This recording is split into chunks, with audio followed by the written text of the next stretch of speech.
Frances Workman had been president of Willard University for less than 2 years, but during that time she had become very popular throughout the state. Frances was an excellent speaker and used every opportunity to speak to citizen groups statewide. She worked hard to build good relationships with the major politicians and business leaders in the state. This was not easy, but she managed to maintain favorable relationships with most.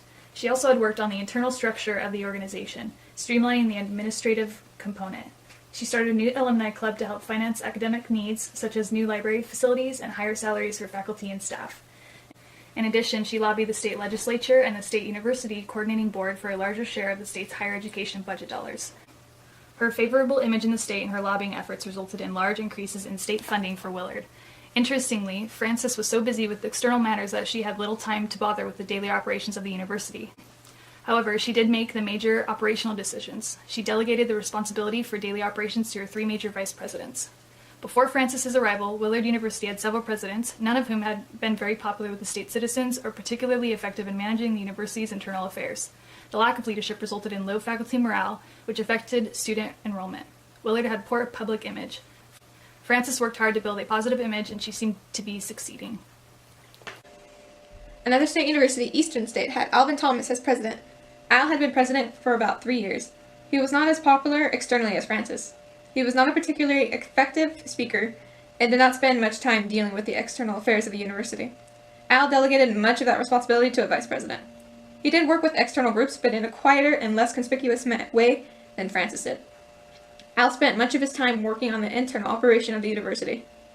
When he arrived, he was not pleased to find that Eastern was under the censure by the American Association of University Professors, and that the university had a large number of students without adequate faculty.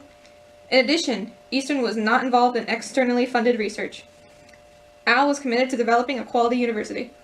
Although he did not change the fundamental administrative structure of Eastern, he did extend considerable responsibilities to each of his vice presidents.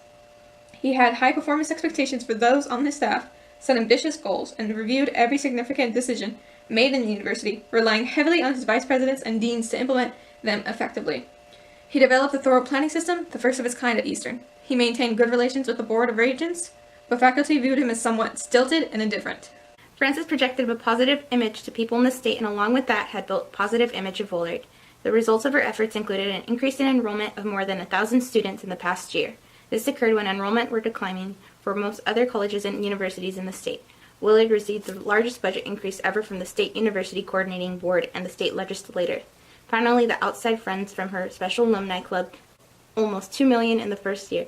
Faculty morale was higher, but faculty members viewed Frances warily because of her external focus. In contrast, Eastern received an average budget increase similar to those it had received in the past. Although Eastern still had more students than Willard, its student enrollment declined slightly by almost 300 students. However, the university was removed from the AAUP censor. Externally funded research had increased by approximately $2 million during the previous year. Faculty morale was declining, and most faculty members did not believe they had an important voice in the administration of the university. Let me just record this just in case this works. So 3, 2, 1, go. And oh, that's as far as my camera does.